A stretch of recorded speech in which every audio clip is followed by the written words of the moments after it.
Well, I wanted to welcome you to another episode of the United Way Living United with Small Business and Large Business show. Our show is about bringing together organizations and businesses that are involved in philanthropy, not as their core business, but as part of their extended business. So what we do is we will bring onto the show organizations that United Way has partnered with that have expressed through their business practices a need and a desire to get involved with giving back to the community. And I'm super excited today to have a great partner of ours, UnitedHealthcare, on the show. So first of all, I want to welcome you to the show, Gabe Martinez. Thanks for having me, Mike. Gabe, it's great to see you again. It seems like the last time we saw each other was at a Day of Caring event. Yeah. It might not be the last time, but last summer. Yeah. And at the farming event out by Ledge Street School. It was so hot. It was so hot. It was like 9,000 degrees. I was just talking about that this last week, actually. I was telling some coworkers about that. It was fantastic to do, but it was what And you brought a whole team with you from UnitedHealthcare. Yes, yeah, my direct team was there, so that's great. Well, we're going to want to talk about that. What I love about you and your team is that you don't just, give lip service to philanthropy and to corporate social responsibility. Right. You don't just write a check. You show up and you do the hard work of, building community gardens and farming with us and packaging food and all the things that it takes to really, be transformative in our communities. So thank you for that. Yeah, absolutely. Thanks for, giving us the ability to do that, which is really nice. And we're going to talk about a whole list of things that you guys are involved with. But before we do that, why don't we just talk about UnitedHealthcare? Let's do the top down. I don't know if we have enough time to do that. It's a big organization, right? And you occupy a unique space in it. But let's start with the big picture and then kind of drill down a little bit. So tell us about UnitedHealthcare. Yeah, so UnitedHealthcare, being a health insurance company, there's many different business segments or divisions that you can talk about. So I specifically represent the Medicare line of business, which typically is more the 65 and older population.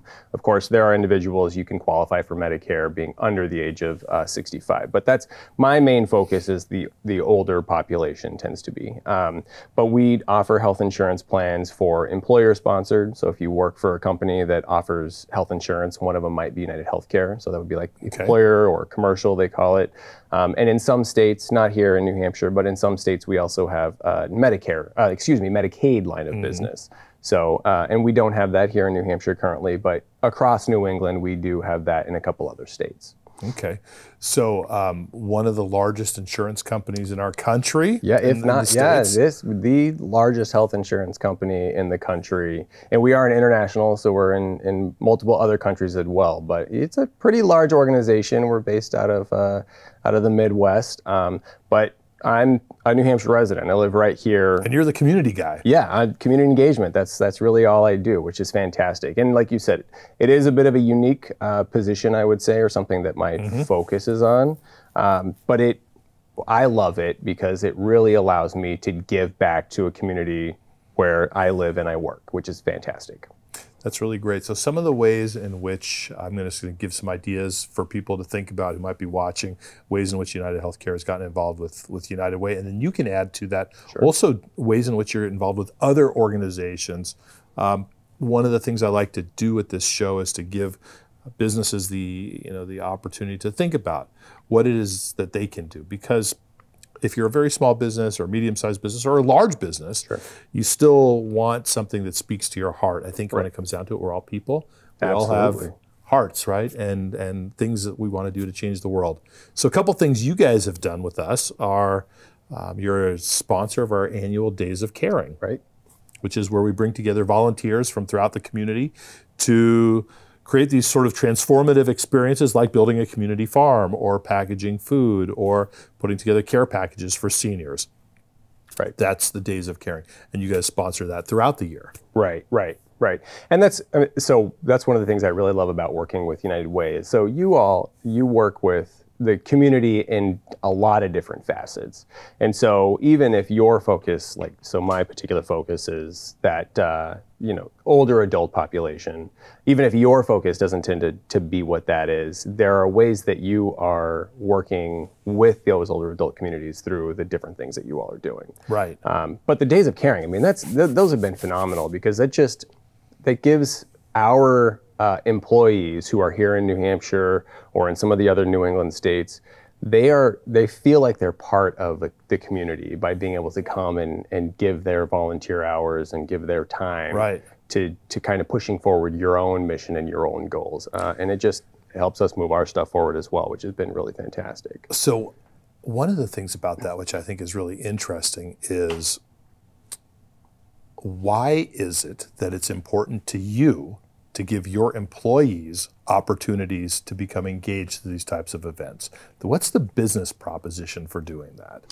Well, so we talked about UnitedHealthcare being this massive organization, this massive company, and we are a corporate entity.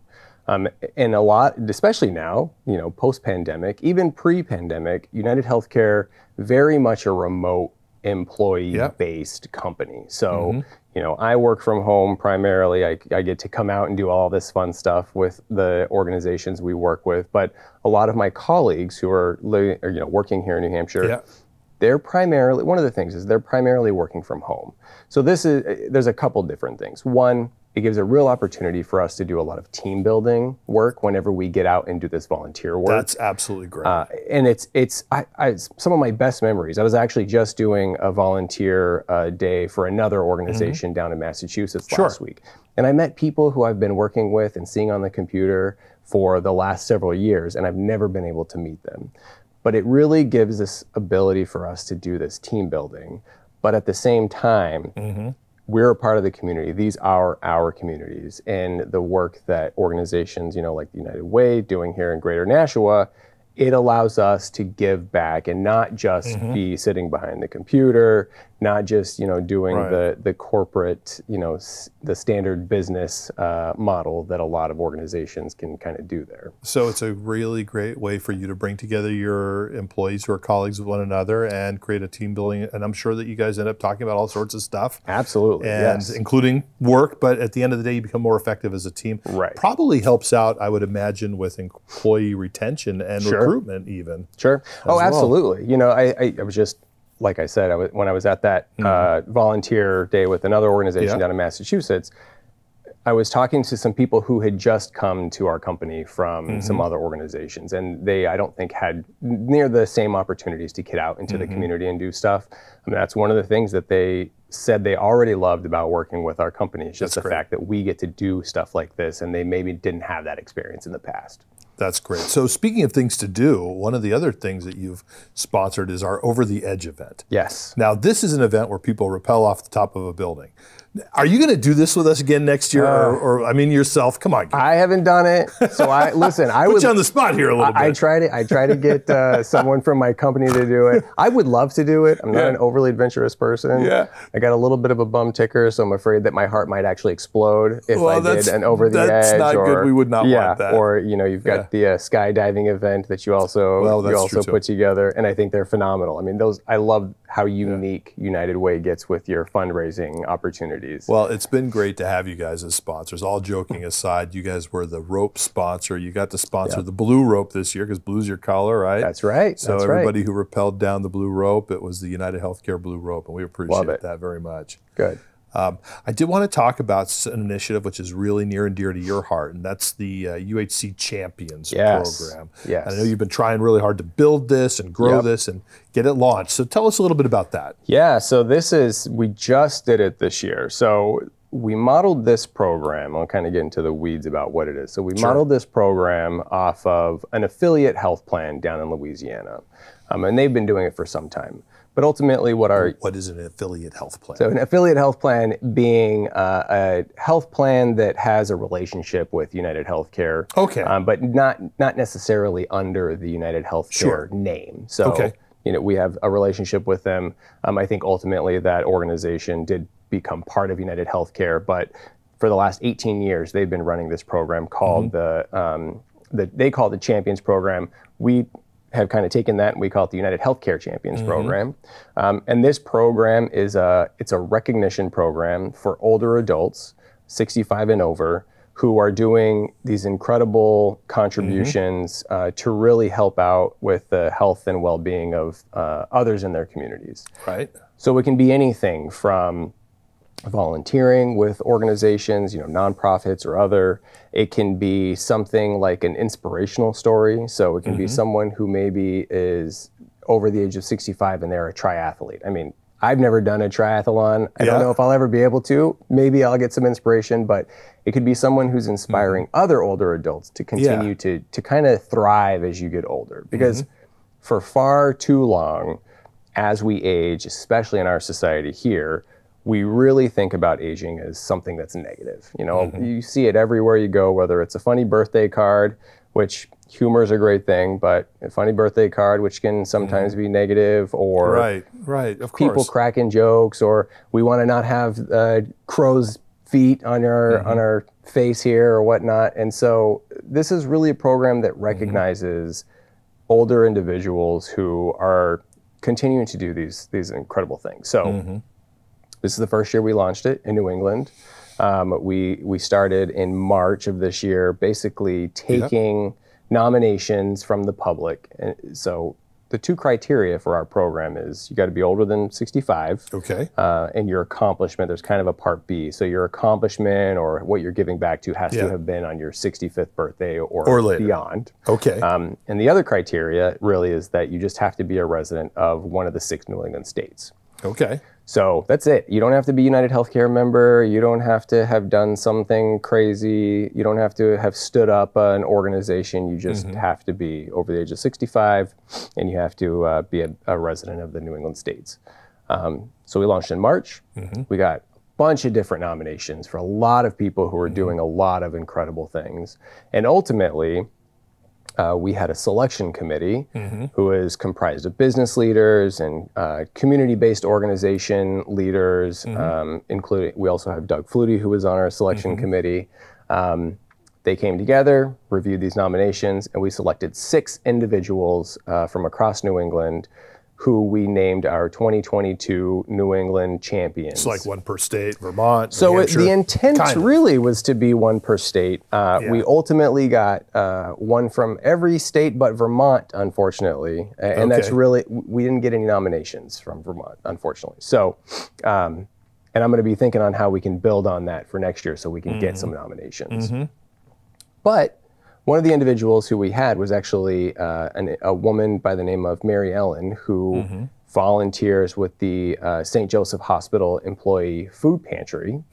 And she's been doing it for a while now. She actually used to be a hospital social worker. So she was very passionate about this kind of work and giving back. And so she was one of our 2022 champions this year. She's just an incredible individual. She still gives back. She still volunteers at the food pantry, and we're really excited to be able to honor her and the 5 other individuals who That's really fantastic. Yeah, it's funny, the St. Joseph, so the food pantry that you talked about is one of our partners. Oh yes, that's right. We actually do a food drive twice a month with Hannaford's. And we, each time we do that, we will select one of the many food pantries from throughout our community to receive the food and sort of to create a more consistent source of non-perishable food items. And their food pantry is one of the recipients. So that's really great. Yeah, they're great. And they're great partners. They're a great organization. Very community involved. So their president happens to be on my board. Nice. So, I didn't know that. All so right. it's a lot of it's Nashua, right? Everybody, we're all very interconnected. Yes. So. Yeah. And I do love that about Nashua. So I lived here for a number of years. I think you know this. And I used to work for nonprofits, the Community Mental Health Center here. And so Nashua is always going to have a soft spot for me because I want to really give back to this community. And this is the community that welcomed me when I first moved to New Hampshire from New Mexico, which has just always been a real blessing for me. That's fantastic. Yeah, we've been in Nashua for about a little over 20 years as well. And it's, I always tell people with regards to Nashua, it's an interesting, when you think about the nonprofit space, maybe I'd love your thinking about this. To me, people ask me about, Nashua and nonprofits, and I describe Nashua as being just the right size. Sure. Just the right size. Any smaller, and we wouldn't have the resources to stand up, a network of nonprofits that is really robust and creates kind of a thorough safety net. Right. And any larger, even as large as Manchester, truth be told, you end up becoming disconnected from one another. Sure. And what I see here in Nashua is that like we all know each other. We all have each other on speed dial. I saw that in the pandemic for sure, where everybody sort of pitched in, was able to kind of do their part and get us through it. Right. Right. Yeah, that's interesting. I don't think I've ever really thought of it that way, but I'm definitely going to have just that the right size. But I think you're right. I mean, if I really sit back and think about it, I think you're absolutely right that it really is just the right size. That's the perfect little community that you have here in Nashua. Yeah, and I'm not saying that because I don't want Nashua to grow and get bigger and all that, but it's but I just think it's sort of an interesting sweet spot that we occupy. Completely agree. So what's next for the Champions program? The so you've said what's your goal for this year? Is it also 6? So our goal was 6. We selected our 6. So our inaugural year, as far as getting the nominations, selecting the individuals, that's pretty much taken place. So we had an in-person celebration actually, which was really nice because we haven't been able to do much in-person celebrating for a couple of years now, as you well know. So we had an in-person celebration at Gillette Stadium, which was a big deal. It was, and let me tell you, I had a few sleepless nights since I was planning most of it, if not all of it. But I have a great team that really helped us out, or really helped me out, and made it as stress-free as possible. So, so we had that at the end of June. And at this point, really, what we're going to be doing is you may see some of our faces or some of our champions' faces on, some of the network news. So, not so much the news, the commercials. So we ultimately interviewed these individuals. We want to tell their story. Yeah. And most of them, if not all of them, they're volunteering with community-based organizations and standing up programs within those, kind of supporting to stand them up. So we've interviewed them. We're going to be really highlighting all the great work that they're doing. And then from here, this is something we want to build on, and we want to keep this going year after year. So it's going to be an annual possible. kind of a program. The intent is for it to be an annual thing. And if I get my way, and I don't know that I will, but I would love for this to be adopted outside of New England, because right now it's just the 6 New England states. So we kind of put this together in a way where other regions, other states under UnitedHealthcare can ultimately pick it up and kind of launch their own program. Yeah. And my long-term goal I would love for it to just be a national program that you're just celebrating older adults across the entire nation every year for as long as possible. That's amazing. And but New England itself is not a bad place to start this. We are an aging population. People sometimes are surprised to hear that New Hampshire is one of the most rapidly aging states in the country. That's right. That's right. And right up there with Maine and Vermont. Yes. Yeah. People always think about, when they think about senior populations, everybody's mind automatically goes to, Arizona and Florida. Right. But that's really not.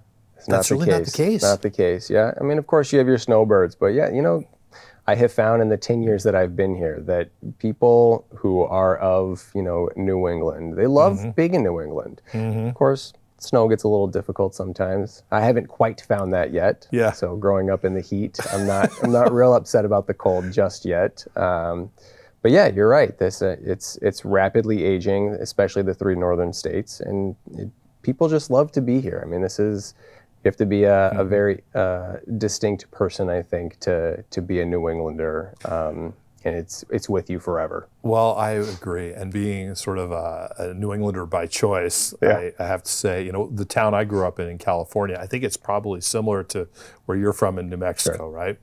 There, in recorded history, has never been snow in the town where I grew up. Oh, really? Ever. Ever? And this goes back over 10,000 years, including the Chumash Indian that were incredible. Indigenous to that region. And so it's not that I never saw snow. We used to go up to the mountains, to the Sierra Nevada, something like that, but it was just never part of my life. Sure. It is now. Oh, yeah, you can't escape it I now. love it.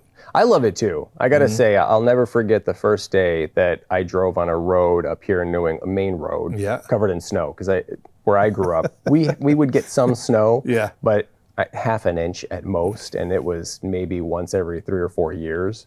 And I don't think I'll ever forget vividly in my mind. I have seeing outside of my windshield, the road, you can't see the road anymore. People make their own lanes. So, but no, I do. I love it. It's crazy sometimes. We've had a couple of mild winters, but yeah. I don't consider that a permanent state of affairs. No, probably not. Probably not. So, what else did I want to ask you? So Medicare. Yes. This is not about philanthropy, but is open enrollment a big part of your life and your teams? Yeah, so my teams very much so. So I work specifically for the health plan side of the business. And so my team, not so much me, because I get to do the fun, philanthropy and being out there and getting my hands dirty with the community. But my team is responsible for really reviewing every year the benefits that we offer, the different health plans that we offer across New England. And so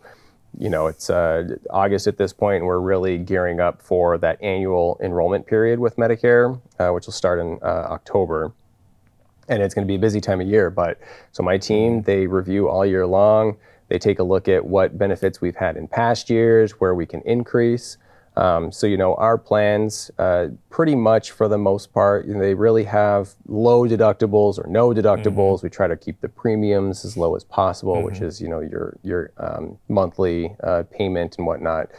We try to build up on things like your dental benefit, your vision coverage, prescription drug coverage, So this is really a busy time that we're going to be moving into, and that annual enrollment period is, when people have that ability to kind of pick and choose the different plans each year for Medicaid. And so, we're gearing up for that, and I think we're going to be heading into a really good year for 2023 with our plan options. And the dental coverage you mentioned, that's so important. It's huge, yeah.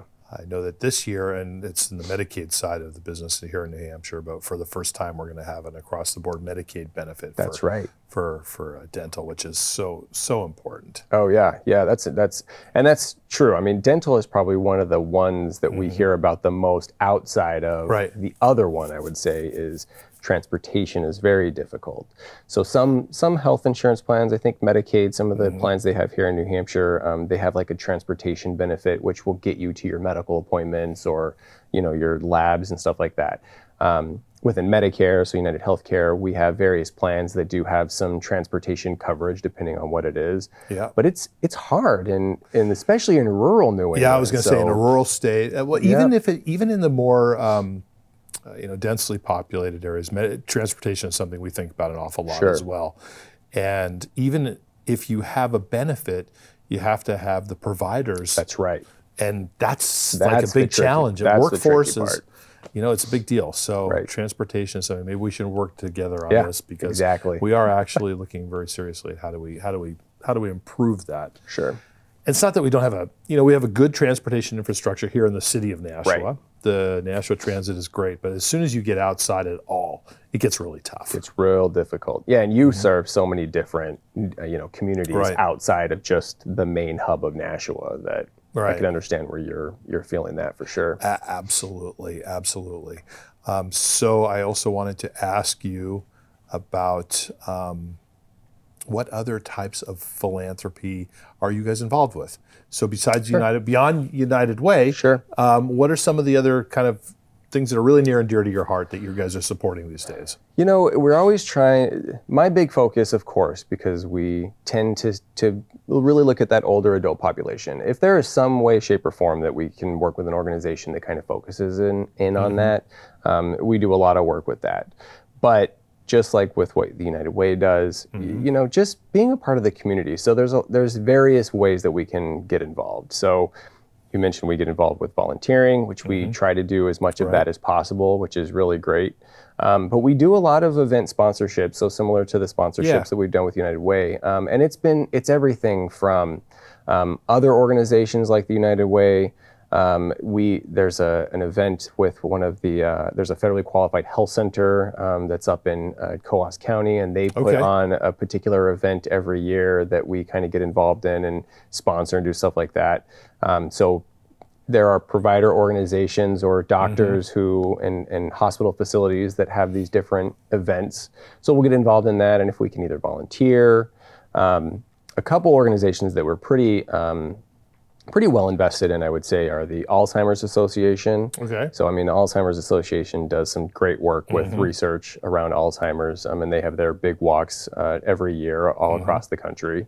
So we've been partnered with them for a while now, which has really been great. We do work with the Philanthropy Foundation down in Massachusetts, and their primary focus is autism and families who are impacted or have children who have autism or other similar disorders. So honestly, I look at things, I kind of take a step back and look at the bigger picture and just really see how it impacts the community as a whole. So you have to forgive my ignorance. Is there autism in Doug Flutie's family that yes. I'm not aware of? Yeah, so Doug and his wife, they actually have a son who has autism. Okay. And so they put this, and the foundation, actually, I should correct myself, it's actually the Doug Flutie Jr. Foundation for Autism. So it was put together, established in his name. And they're very well involved in the autism community. They do some really great stuff, especially in Massachusetts. And it's really kind of built kind of across the nation. They've got some interesting things that they do that really gives back to families with autism. And then because of that, they have some other families who have also started building on foundations and giving back. So in general, I love the network web that happens just in general with community and organizations.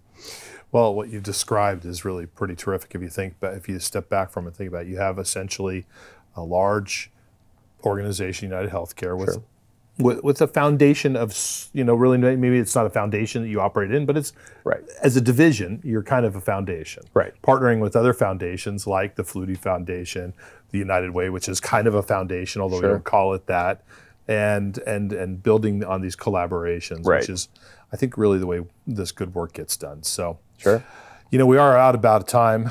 Gabe, I wanted to thank you for coming on, and thank you for all of your support at United Way and throughout the community. I do have a hat. Very cool. Nobody leaves our show with a very good gift. All right. But you don't leave without a gift at all. Thank you so much for joining me today. I really appreciate it. Thanks, Mike. This is always great. Absolutely. Yeah, this is fantastic. And it's our colors, which is great. So.